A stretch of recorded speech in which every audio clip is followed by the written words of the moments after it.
सब जब दीवाना बावे ढोढ़ी के का करी सब जब दीवाना बावे ढोढ़ी के काहे तू देखावतारू लाज शरम छोड़ी के काहे तू देखावतारू लाज शरम छोड़ी के का करी सब जब दीवाना बावे ढोढ़ी के का करी सब जब दीवाना बावे ढोढ़ी के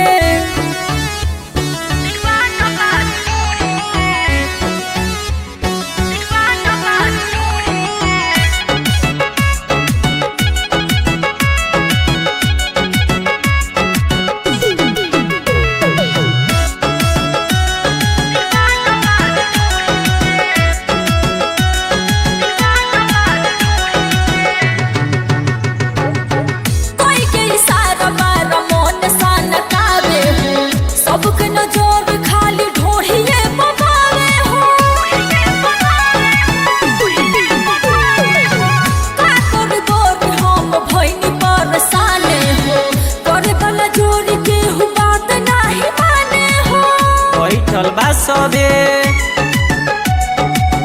बैठल बा सबे सुन तोहके अगोरी के का करी सब जब दीवाना बावे ढोढ़ी के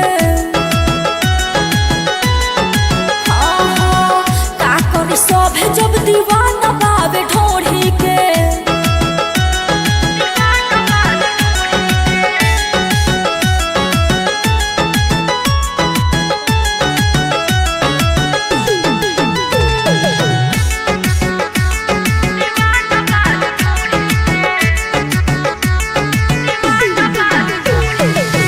यादव दिनेश योम कुछ ना बुझाला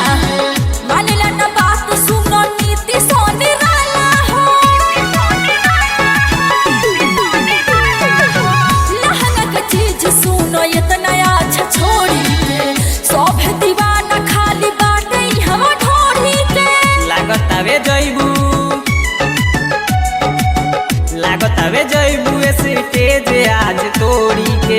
का करी सब जब दीवाना बावे ढोढ़ी के का करी सब जब दीवाना बावे ढोढ़ी के अरे साफा सोनकिए गइल बड़न सो।